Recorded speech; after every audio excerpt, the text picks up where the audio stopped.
The first apology didn't come from the developer who called me a fearmonger on live television. It didn't come from the city council that voted unanimously to bury my work under the weight of progress.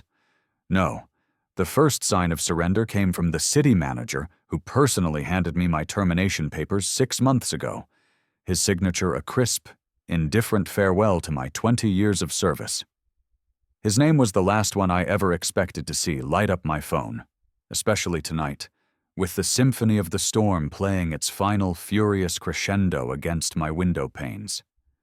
There's a strange peace that comes with being right about something no one else wanted to believe. It's not triumph, not the gloating satisfaction you see in movies. It's a quiet, hollow affirmation, a lonely clarity. For months, I had carried the weight of a future only I could see. A future meticulously mapped out in hydrological charts, soil permeability reports, and 100-year floodplain data that felt less like science and more like scripture. Have you ever tried to offer someone a gift, a carefully wrapped piece of foresight, only to have them look at you with contempt? They don't see the gift. They see an obstacle. They don't hear a warning. They hear an accusation against their own ambition. My warning wasn't an attack on their dream of glass towers and oceanfront profits. It was an invitation to build that dream on solid ground, to respect the ancient memory of the land. But they chose to build on ego instead, a foundation far more susceptible to the patient, persistent power of water. Tonight, the wind and rain weren't enemies. They were simply the truth arriving on schedule. On the television, a frantic reporter stood in the gale, her voice straining against the roar. Behind her, the dream of Serenity Shores was being dismantled, piece by expensive piece. The promotional videos had shown pristine infinity pools mirroring a calm sea. Now, the sea was reclaiming the pools, churning brown and angry, erasing the clean lines of modern architecture with the chaotic brushstrokes of a flood. The perfectly manicured palm trees, imported at tremendous cost, were being uprooted like weeds. They had sold a fantasy of control over nature, a promise that wealth could build a fortress against reality. And now, reality was calmly, methodically, knocking down the fortress walls, reminding everyone that the earth doesn't negotiate. The water wasn't an invader. It was simply returning home to a place it had been resting for centuries, long before the first surveyor's stake was driven into its soil. Every overflowing drain, every submerged luxury car, was a punctuation mark in a story I had already written. Then, the phone rang, its sharp digital cry cutting through the storm's organic chaos. City Manager Thompson. I stared at the screen, and for a long moment I felt nothing. It was like looking at an artifact from a past life. What does a man who has lost everything want from a man who tried to save him from himself? I answered, not out of forgiveness, but out of a deep, unshakable curiosity. The voice on the other end was unrecognizable. The confident, baritone authority that had dismissed my career was gone, stripped away by the floodwaters, leaving behind the thin, brittle voice of pure desperation. "Alex," he began, the name catching in his throat. "Alex, you have to help us. The storm drains. They've failed, all of them. The water is everywhere. You were right. God help us. You were right about everything." He wasn't asking for a hydrologist. He was looking for an absolution I couldn't give. He was asking for a miracle, hoping that the man who predicted the apocalypse could somehow reverse it. But I don't command the water. I only listen to it. And I had told them exactly what it was going to say. To understand how that desperate phone call became inevitable, you have to understand the two worlds that were colliding long before the first drop of rain fell. One world was mine. It was a world measured in topographical lines, in soil saturation tables, and in the patient, cyclical memory of water. For 20 years, My office in the basement of City Hall had been the city's quiet library of geological truths. The walls weren't decorated with motivational posters, but with historical flood maps, some dating back to the late 1800s, their rivers and tributaries drawn like veins on aging skin. My desk wasn't a symbol of power. It was a workspace covered in core samples, rainfall charts, and engineering manuals. My job, as a city hydrologist, wasn't to create visions of the future. It was to listen to the wisdom of the past, to translate the Earth's subtle, persistent language for people who had forgotten how to hear it. You see, a city is a living thing, and my role was to tend to its unseen immune system, the storm drains, the water tables, the watersheds. I was the silent guardian against disasters that, if I did my job correctly, would never have a name. No one holds a parade for a flood that didn't happen, or a bridge that didn't collapse. There's no glory in prevention. It's a thankless, invisible custodianship, a commitment to the reality that the most important battles are the ones you win long before anyone else knows there's a war. It requires a specific kind of character, one that finds satisfaction not in applause, but in the quiet hum of a system working as it should. It's a deep understanding that we are not masters of the land, but guests. And a good guest learns the rules of the house. I knew the rules of our house. I knew where the water liked to sleep during the dry seasons, and where it would rage during the wet ones. My work was the anchor of pragmatism that was supposed to keep the ship of civic ambition from sailing into a hurricane. Then, Rex Sterling arrived. He didn't enter the city with blueprints and soil reports. He descended upon it in a storm of his own, making a storm of charisma, media, and magnificently empty promises. Rex's world was not the world of hydrology. It was the world of mythology. He was a master storyteller, a weaver of grand narratives, and his new myth was called Serenity Shores. He didn't sell condos. He sold a lifestyle. He didn't propose a development. He offered an ascension to a new identity. The brochures were works of art, filled with images of impossibly beautiful people sipping wine on balconies that hung over a placid turquoise sea. The architectural renderings, displayed in the lobby of City Hall, were sleek and ethereal. The buildings touching the earth so lightly they seemed to levitate. He spoke the language of limitless potential, using words like legacy, unprecedented, and transformation. He was selling the city a more attractive version of itself, and the city council was an eager buyer. They were seduced by the intoxicating FOMO he manufactured, the fear of being the city that said no to the future, the city that clung to dusty old maps while others reached for the sky. His genius was in making caution sound like cowardice. He framed my world of data and historical precedent as a relic, a dusty anchor holding them back from their glorious destiny. And Serenity Shores was the pinnacle of his mythology. It was to be built on the very land my maps showed as a historical floodplain, a stretch of coastal marsh I knew simply as the Willow Creek Basin. For generations, that land had served as the city's natural sponge, absorbing storm surges and swelling harmlessly with the winter rains. It was a crucial part of our unseen immune system. But in Rex's renderings, it was a blank canvas.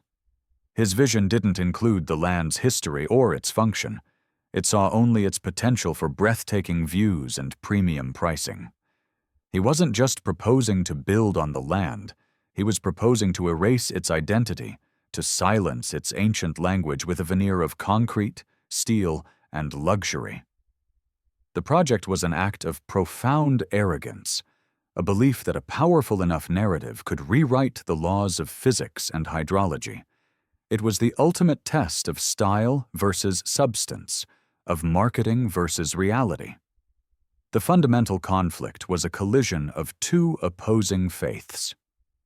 My faith was in the observable, the measurable, the undeniable patterns of the natural world. I believed that true progress comes from working in partnership with these patterns, from designing with humility and foresight. Rex's faith was in the power of human will to bend reality to its desires. He believed that with enough money, influence, and vision, any obstacle could be overcome. Any inconvenient truth could be engineered into submission. When does a bold vision curdle into a dangerous delusion? At what point does the relentless pursuit of a dream become a reckless disregard for the consequences? These are the questions that hung in the air every time he spoke. The city council, caught in the spell of his mythology, chose to believe in the magician. They chose to believe that the future he was selling was more real than the history I was trying to protect. This philosophical battle became terrifyingly real the day the first set of blueprints for Serenity Shores landed on my desk. Unrolling them felt like opening a letter from the future, a letter detailing a catastrophe waiting to happen. I didn't just see technical drawings, I saw the physical manifestation of Rex Sterling's arrogance. The lines on the page were a story of 1,000 compromises, a litany of shortcuts taken to maximize profit at the expense of safety. The drainage culverts were undersized, the retention ponds were merely decorative, the foundations were too shallow for a water table I knew was less than 10 feet below the surface. Every single detail screamed of a deliberate, willful ignorance. They weren't designing a community to withstand a storm. They were designing a stage set that could only exist in fair weather. The blueprints weren't a plan for a new beginning for our city. They were a signed confession for a crime against physics that hadn't been committed yet. And my job, as it had always been, was to read that confession and to stop the crime before the first shovel ever broke ground. My report was 40 pages of densely packed, undeniable truth. It was the culmination of 3 sleepless weeks spent in the city archives, in front of my computer running flood simulations and hunched over topographical maps that were older than my grandfather. Writing it was not an act of protest. It was an act of profound responsibility. Have you ever felt the weight of a secret that wasn't a secret at all, but a truth so obvious you couldn't understand how others were blind to it? That was what this report felt like. It was heavy in my hands, each page a testament to the land's history, a chapter in the long story of the Willow Creek Basin. I detailed the soil's poor permeability, the historical high water marks from storms in 1958 and 1983, and the critical role the basin played as a natural retention pond for the entire watershed. This wasn't an opinion piece. It was a meticulously cited, peer-reviewed argument with the laws of physics. I ran a dozen different simulations, modeling the performance of Rex Sterling's proposed drainage system against various storm intensities. The results were not just bad, they were catastrophic. His undersized culverts and decorative ponds would be overwhelmed by anything more than a summer shower. In a moderate storm, the simulations showed widespread flooding. In a severe storm, a statistical inevitability in our coastal region, the model showed the entire development being submerged, the water rising with a speed and ferocity that would make evacuation impossible. The report was my weapon, my shield, my last-ditch effort to arm the city's decision-makers with the one thing Rex Sterling couldn't offer them: reality. I wasn't fighting against his vision of the future. I was fighting for a future where people weren't drowned by a developer's greed. This was the quiet, unseen work of stewardship, to stand in the path of a popular, profitable, and profoundly dangerous idea and say, no, not here, not like this. I was prepared for a debate. I was not prepared for what happened next. The city council chamber is a room designed to feel important, with dark wood paneling and portraits of stern-faced former mayors. It's a place that projects an aura of sober deliberation. But that day, The air was thick with a giddy, electric optimism. The promise of Serenity Shores had transformed these normally cautious bureaucrats into starry-eyed believers. I stood at the podium, the harsh fluorescent lights making the room feel like an operating theater. My presentation was quiet, methodical, and deliberately unemotional. I walked them through the data, point by point. I showed them the maps. I put the simulation videos up on the main screen, the calm architectural renderings slowly consumed by rising blue pixels representing floodwater. This blue area, I said, my voice steady, is not just a simulation. It's the future location of the proposed elementary school. I tried to make it real for them, to bridge the gap between abstract data and human consequence. Here's where I tried to give them a crucial piece of knowledge, a lens to see the true nature of the risk. I need to clarify a common misunderstanding, I told them, making eye contact with each council member. When we talk about a 100-year floodplain, we are not talking about a flood that happens once every century. We're talking about probability. It means there is a 1% chance of a catastrophic flood happening in any given year. For a home with a 30-year mortgage, that translates to a 26% chance, more than 1 in 4, that the property will be devastated by a flood during the life of the loan. We are not discussing a distant, theoretical risk. We are discussing a clear and present danger baked into the very geography of this land. I saw their eyes glaze over. They shuffled their papers. They checked their phones.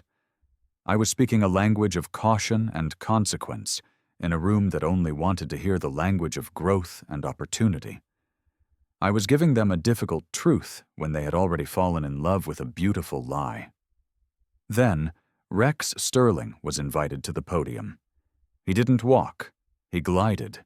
He wore a perfectly tailored suit, a warm, confident smile, and he carried nothing but a single sheet of paper he never looked at. He began by thanking me, his voice smooth as polished marble.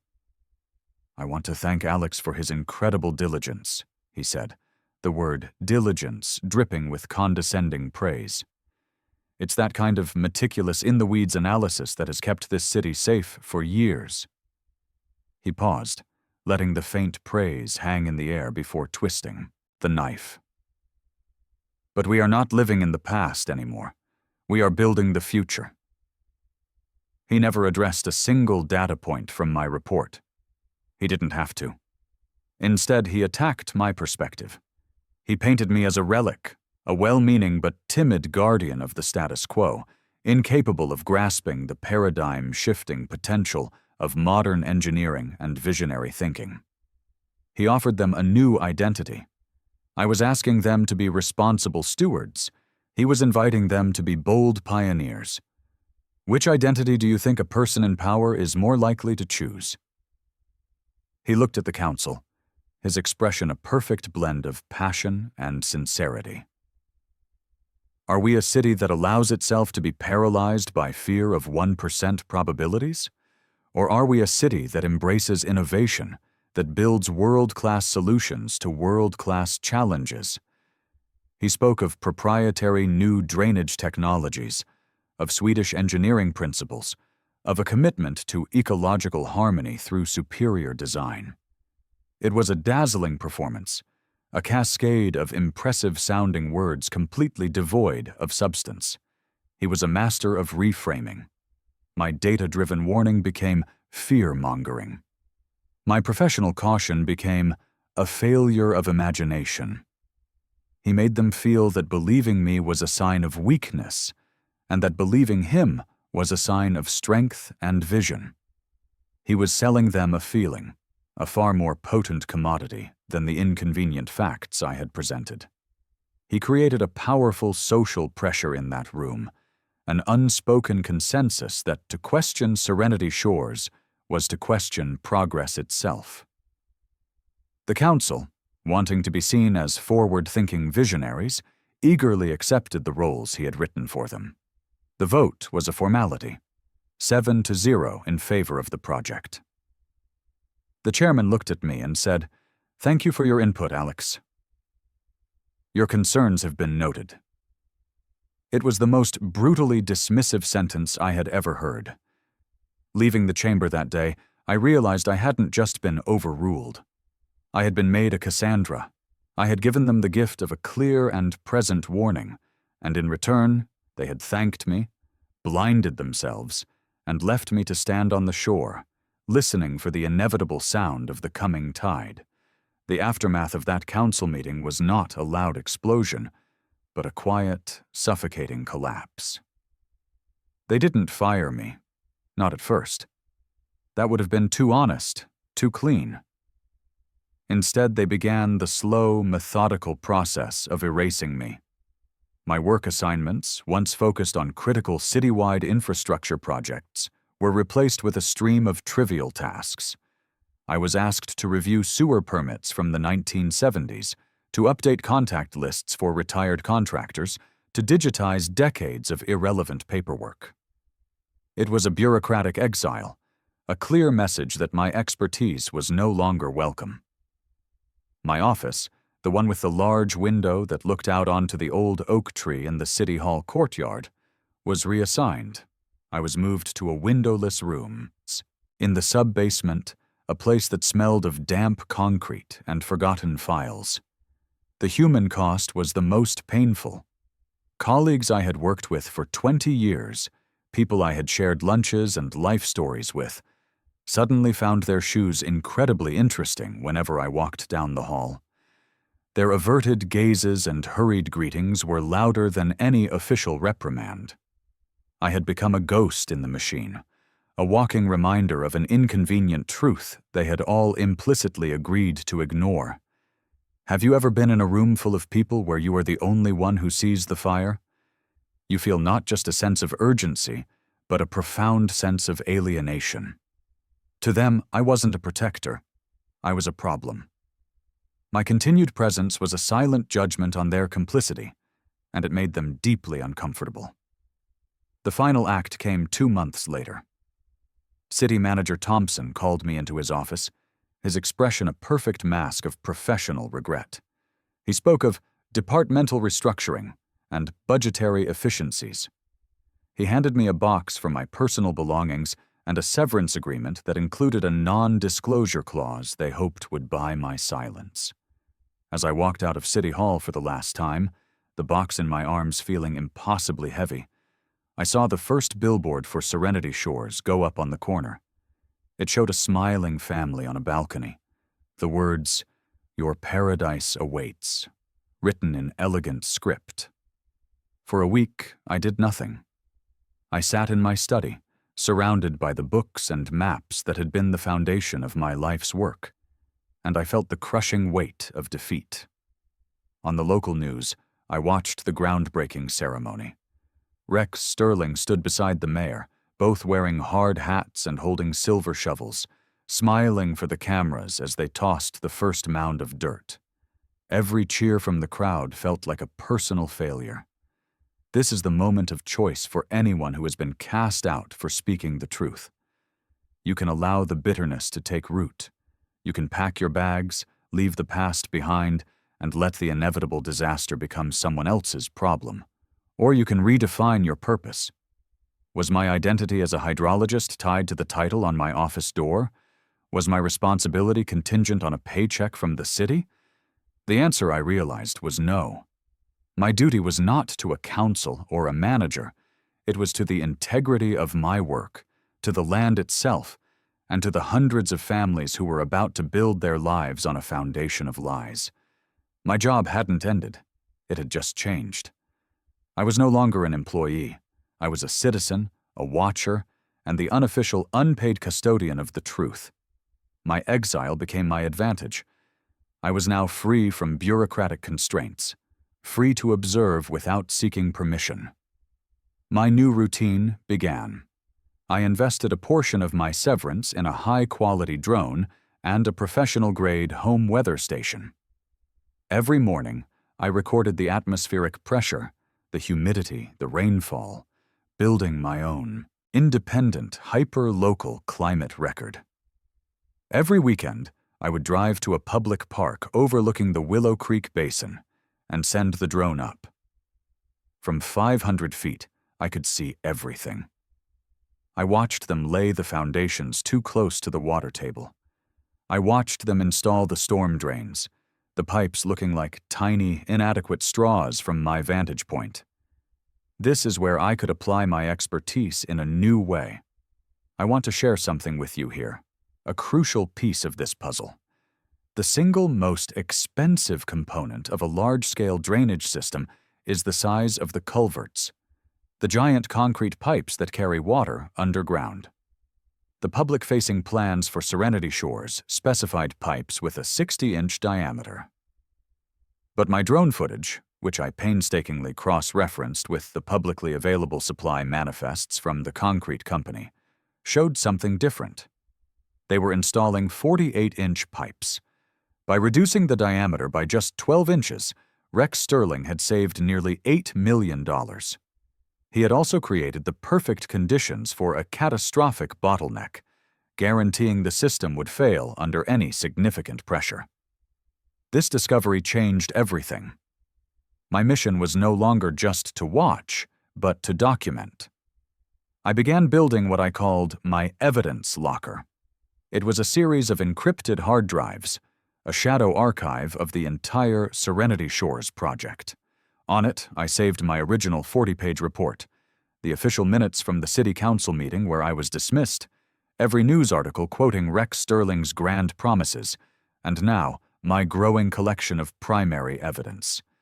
Every drone photo was time-stamped and geotagged. Every rainfall measurement was logged in a spreadsheet next to the official, often less accurate data from the city's own stations. I was building a case, brick by factual brick. It was a lonely, obsessive task. My sister called, worried I was throwing my life away, unable to move on. Friends stopped inviting me out, tired of my doom and gloom predictions. From the outside, I must have looked like a broken man, tilting at windmills. But on the inside, my resolve had hardened into something like bedrock. I was no longer motivated by a desire to be proven right. I was driven by the cold, certain knowledge that a day of reckoning was coming. The storm was out there, somewhere over the ocean, gathering its strength. It didn't care about politics or profits, and when it arrived, the truth would be all that mattered. They had chosen not to listen to my voice. So I decided to build a library of evidence so complete, so undeniable, that when the time came, they would be forced to listen to the sound of their own catastrophic mistake. It began, as great reckonings often do, with a lie. The storm was a hurricane named Clara, a Category 3 churning 1,000 miles out in the ocean. But as it approached the coast, the official reports were filled with a cautious, almost cheerful optimism. "Clara is weakening," the meteorologists said, expected to be downgraded to a tropical storm upon landfall. A collective sigh of relief rippled through the city. Emergency preparations were relaxed. People planned storm parties instead of evacuations. Rex Sterling even went on the local news from the lobby of Serenity Shores, a picture of calm confidence, assuring residents that their state-of-the-art infrastructure was designed to handle a storm far greater than this. They were all listening to the story they wanted to hear, a story of a near miss, of a bullet dodged. I was not listening to the news. I was listening to my instruments. In my small home office, which had become the city's unofficial and only vigilant monitoring station, I saw a different story unfolding. My barometer showed the atmospheric pressure plummeting at a rate that defied the official forecast. The data feeds from offshore buoys showed wind speeds increasing, not decreasing. The storm wasn't weakening, it was consolidating its power, drawing energy from a pocket of unusually warm coastal water. I wasn't a meteorologist, but I didn't have to be. I am a hydrologist. I understand the relationship between pressure, wind, and water, and what I saw was not a gentle rainstorm on the horizon. It was a loaded gun. The first drops of rain that fell were soft, almost apologetic. For an hour, the city was draped in a gentle, cleansing shower.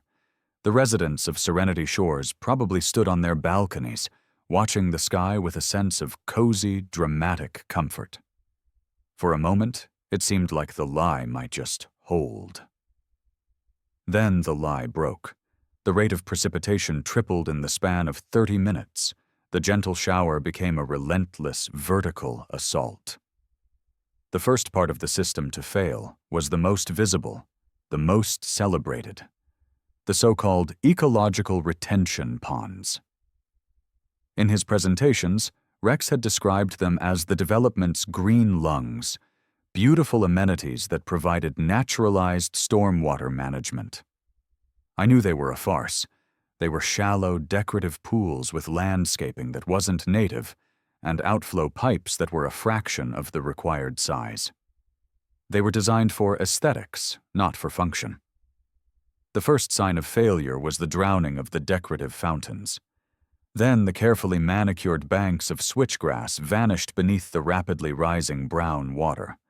Within 20 minutes of the rain intensifying, the ponds were full. They reached their capacity, and then the water began to pour over the edges, a muddy tide cascading over the pristine, designer-stamped concrete sidewalks. The beautiful lie was the first casualty of the storm. The green lungs had drowned, and the water was now in the streets, looking for a new place to go. This is when the second, more critical failure began. The water, now a shallow, fast-moving river in the streets, rushed toward the storm drains. It was a torrent searching for the release, promised by modern engineering. But instead of release, it found a bottleneck. It found the 48-inch culverts.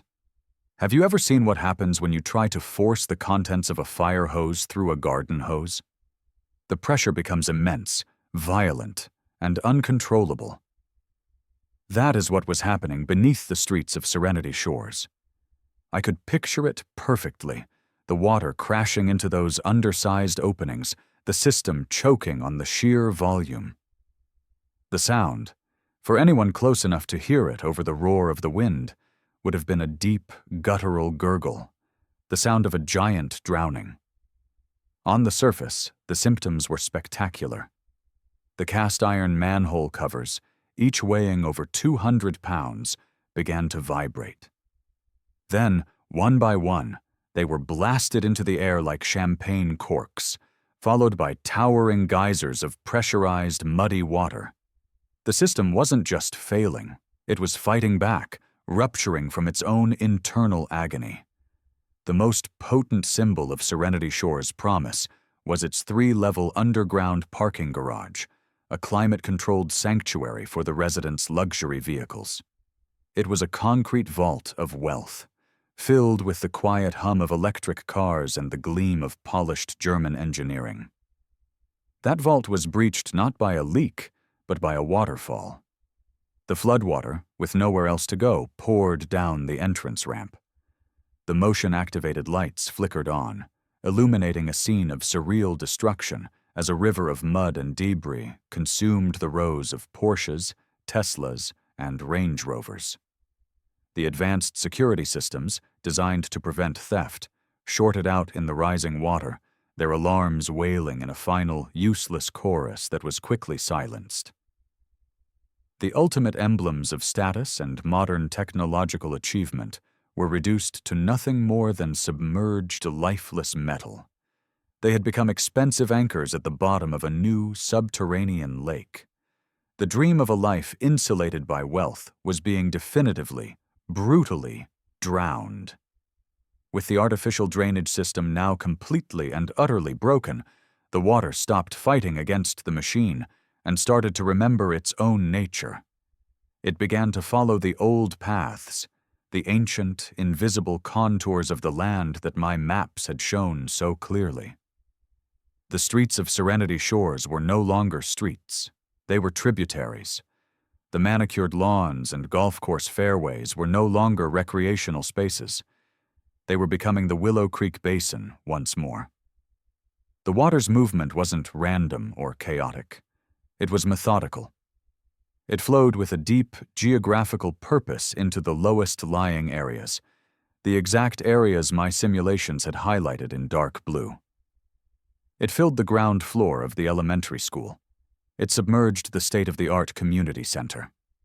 The very layout of the development, which had been so carefully designed by architects to maximize ocean views and aesthetic appeal, now served only to channel the floodwaters more efficiently, delivering the destruction with perfect, cruel precision. As the storm's fury finally began to subside, a new, quiet reality was revealed. Serenity Shores was gone.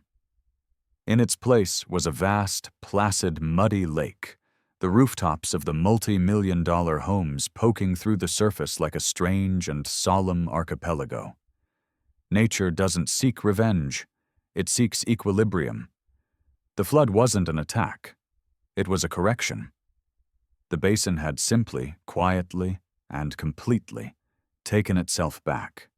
Daylight after a great storm has a strange quality to it, a kind of pristine, wounded clarity. As the sun rose the morning after, it revealed a landscape transformed. The water at Serenity Shores had begun to recede, not back into the overwhelmed drains, but into the saturated earth, leaving behind a thick, uniform blanket of gray, silty mud. It covered everything, clinging to the walls of the ground-floor condos, filling the once gleaming swimming pools, and coating the imported marble in the lobbies. The devastation was not just messy, it was eerily quiet. The only sounds were the slow, steady drip of water from ruined balconies and the distant cry of gulls. It was the silence of a failed enterprise, the quiet of a billion-dollar ghost town. The air smelled of salt, wet soil, and decay, the scent of nature patiently composting a very expensive mistake. The first to arrive were the news crews, their vans navigating the washed-out roads with a kind of grim excitement. Their initial reports framed the event as a heartbreaking tragedy. They interviewed shell-shocked residents, focused on the unprecedented and unforeseeable power of the storm, and spoke in solemn tones about the resilience of the human spirit. For 12 hours, the official narrative was one of a blameless natural disaster. Rex Sterling, appearing briefly on camera in a clean work jacket, played the part of the stoic, devastated leader, vowing to rebuild. City Manager Thompson spoke of the unlucky convergence of a high tide and a powerful storm. They were already building a new myth, a story of a community victimized by the unpredictable fury of nature. They were counting on the chaos of the storm to bury the truth of their negligence. But my truth wasn't buried. It was organized, indexed, and waiting on an encrypted server for the right moment.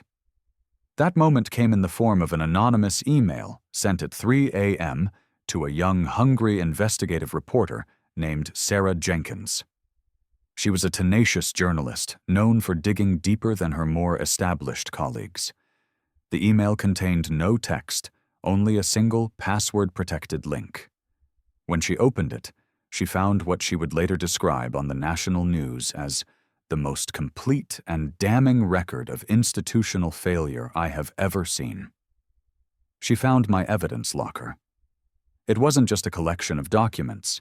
It was a guided tour through the anatomy of a preventable disaster.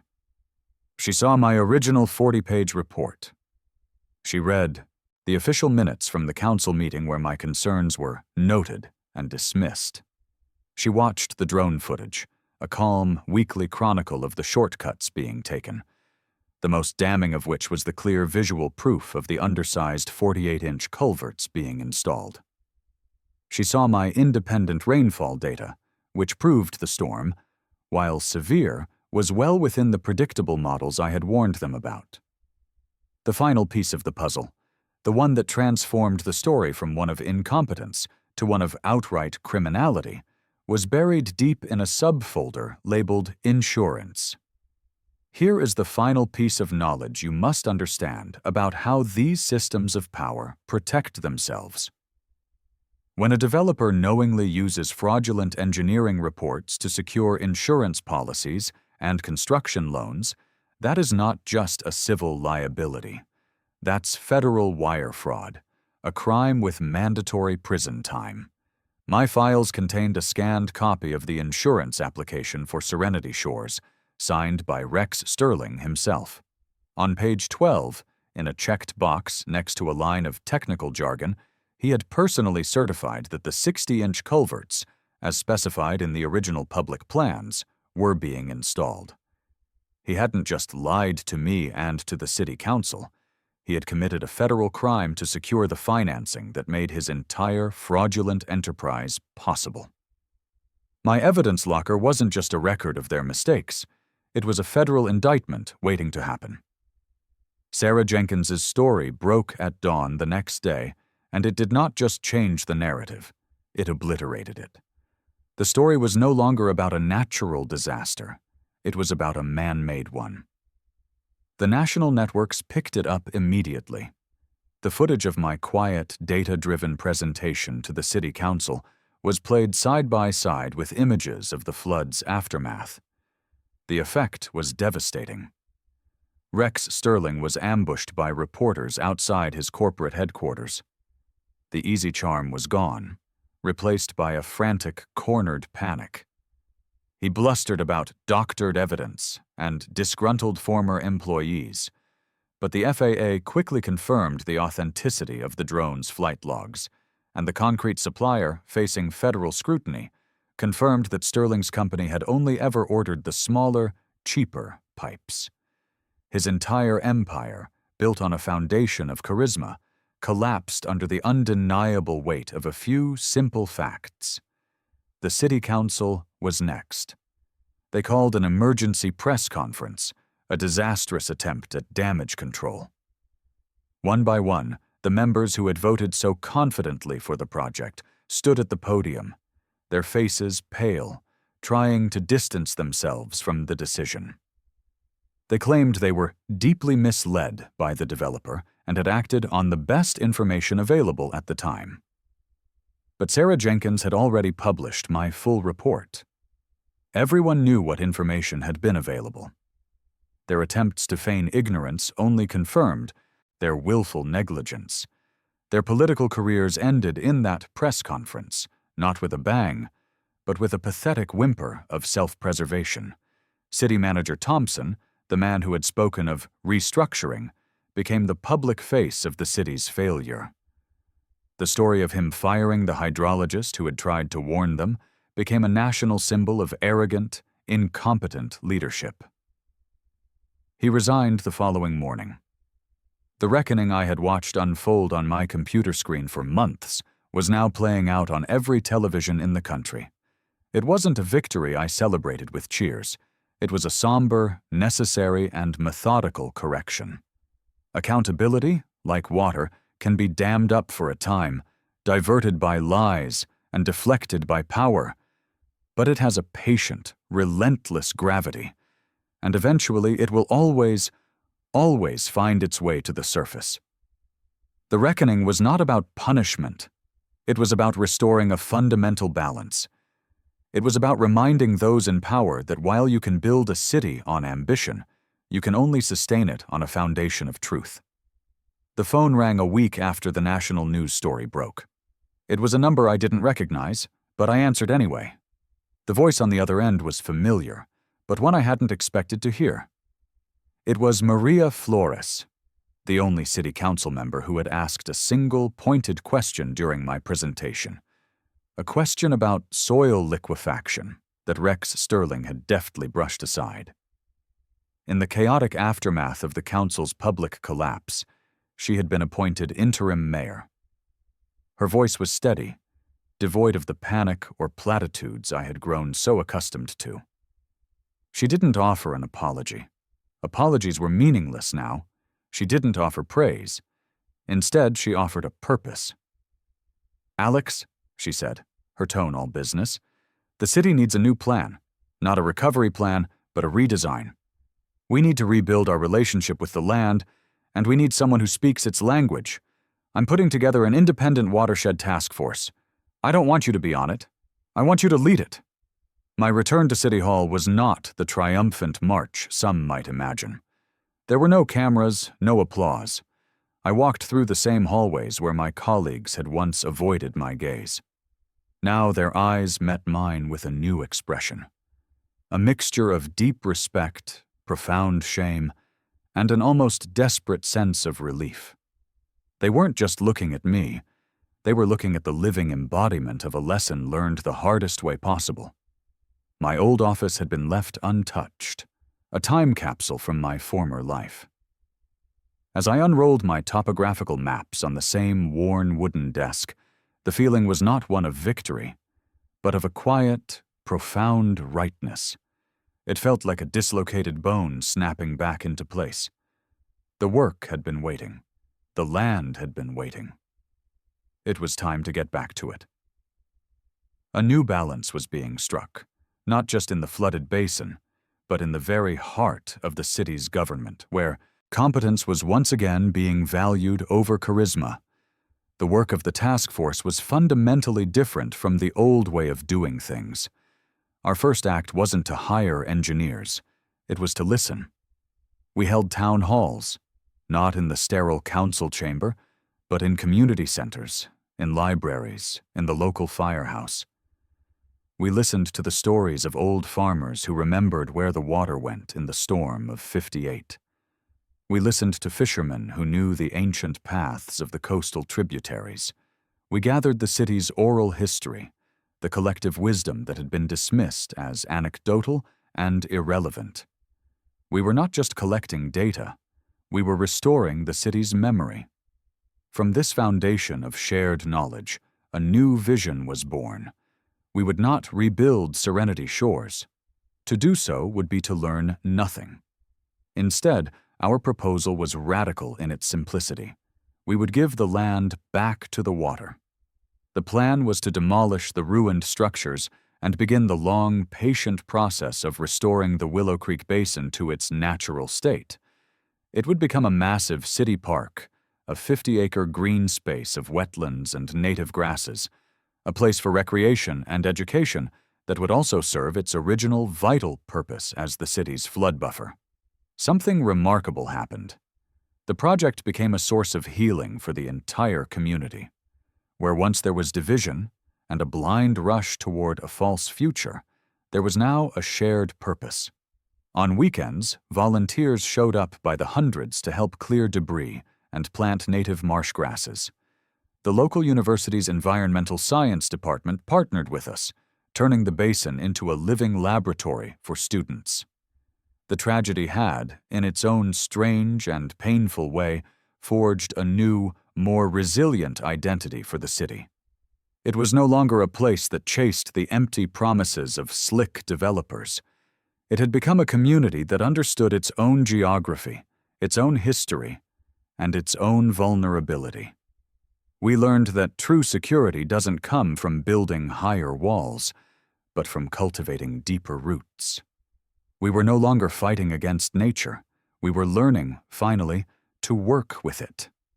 The legal justice, when it came, was swift and decisive. Rex Sterling was convicted on multiple counts of federal wire fraud and conspiracy. His assets were seized, and a significant portion was allocated by the courts to fund the Willow Creek Basin Restoration Project. His final legacy was not the gleaming towers he had envisioned, but the beautiful, thriving wetland that rose from the ruins of his lies. I still live in the same small house, and my job, in many ways, is the same as it always was: to listen to the land. But now I am not the only one listening. Have you ever felt like your voice is a single drop of rain in a storm of noise? Like the truth you hold is being ignored in favor of a more convenient, more profitable story? My experience was not unique. It is the story of every quiet expert, every meticulous craftsman, every person who believes that the how matters just as much as the what. It is the story of the enduring power of diligence in a world that too often celebrates shortcuts. The lesson is not that I was right. The lesson is that reality is patient. The truth doesn't need to shout. It can be ignored, dismissed, and buried for a time, but it has a persistent, erosive power. It works quietly, like water against stone, and it will, in the end, always find its way through. If you have a story about a time when a critical warning was ignored, or when a quiet truth finally came to light, I want you to share it in the comments below. Your story matters. It's part of a larger conversation we need to have about what we value as a community. I read every single one because these shared experiences are what build a culture that values wisdom over noise and substance over style. Next week, we're going to explore a different kind of ignored warning in a place where the stakes are measured in microseconds and milliseconds. It's the story of a veteran aerospace engineer who tried to warn a car company that their new self-driving AI was dangerously, fatally flawed. When they buried his report and threatened his career, he built a device to prove he was right. During their biggest live-streamed press event, with the company's CEO in the passenger seat. It's a powerful story about what happens when you push a brilliant mind one single step too far. Thank you for listening.